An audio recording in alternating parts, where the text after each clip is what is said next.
नमस्कार, मैं कौशिकी, आपका हमारे चैनल आवाज़ इंडिया लाइव में स्वागत है। इस वक्त की बड़ी खबर बिहार के जमुई से आ रही है, जहां पर झाझा डीएसपी भास्कर रंजन ने प्रेस कॉन्फ्रेंस के जरिए सभी जमुई वासियों से निवेदन किया कि जिस तरह से हम लोग अब तक लॉकडाउन का सख्ती से पालन करते आ रहे हैं, जिसके परिणाम स्वरूप जमुई जिला वर्तमान में ग्रीन जोन में बना हुआ है।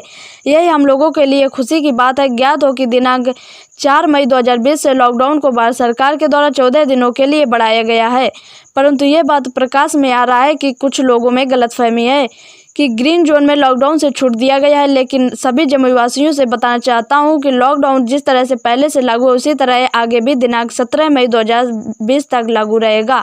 आप सभी जमुई वासियों से निवेदन है कि जिस तरह से अब तक संयम और समझदारी से लॉकडाउन का पालन किए हैं, उसी संयम और समझदारी से आगे भी लॉकडाउन का पालन करें। मीडिया कर्मियों ने उनसे पूछा कि प्रवासियों जो कि अपने घर लौट रहे हैं, ऐसे में प्रवासियों को रखने की क्या व्यवस्था किया गया है, तो उन्होंने बताया कि प्रखंड लेवल पर झाझा अनुमंडल में 3 प्रखंड हैं और प्रत्येक प्रखंड में कई आइसोलेशन वार्ड बनाए गए हैं, जिसमें 500 से 600 बेड का प्रत्येक प्रखंड लेवल पर व्यवस्था किया गया है। जो भी प्रवासी आएंगे उन्हें कम से कम 21 दिनों तक आइसोलेशन वार्ड में रहना है और बाकी लोगों से विनती है कि अगर कोई आसपास कोई भी प्रवासी आते हैं तो उन्हें आइसोलेशन वार्ड में भेज दें।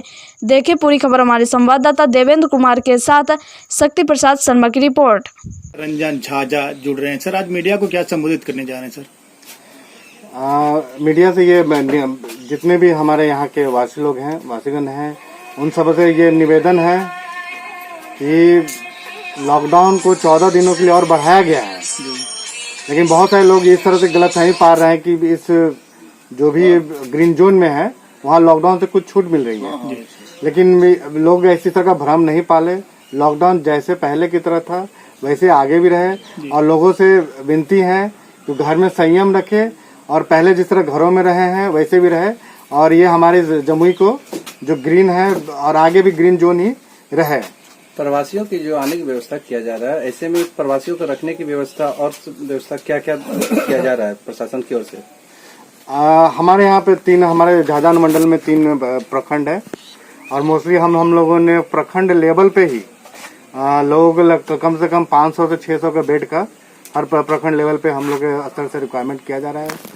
वहीं पे वो लोग आएंगे और 21 दिनों तक, कम से कम 21 दिनों तक लोगों को वहीं पे रहना है। जो लोग मजदूर या जो बच्चे आ रहे हैं बाहर से वहीं पे रहेंगे। और बाकी लोगों से विनती है अगर उनके आसपास भी कोई आते हैं तो उनको भी आप प्रखंड लेवल पे ही वहीं पे भेज दे।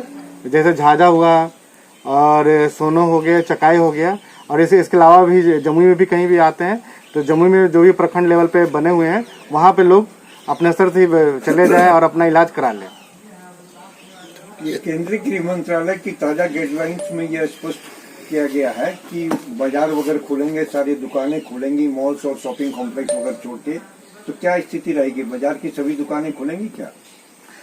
बाजार की सारी दुकानें नहीं खुल रही हैं।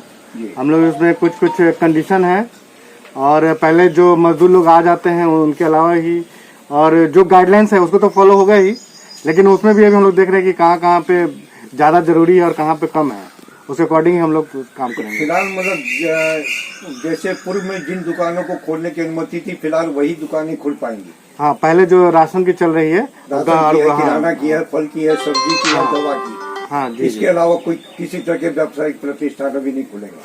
अभी फिलहाल तो अभी हम लोग बात चल रही है इस पे। आगे भी हम लोग क्या आता है गाइडलाइंस हम लोग इसमें बात करते, अभी आया नहीं है हम लोग। अभी अनुमति नहीं ना आज की तारीख? हाँ, आज की तारीख 4 तारीख से इसकी अनुमति नहीं ना है फिलहाल तो नहीं है। हम लोग 3 तारीख तो नहीं है, लेकिन 4 से क्या होता है हम लोग से बताएंगे आगे भी। 4 के बारे में तो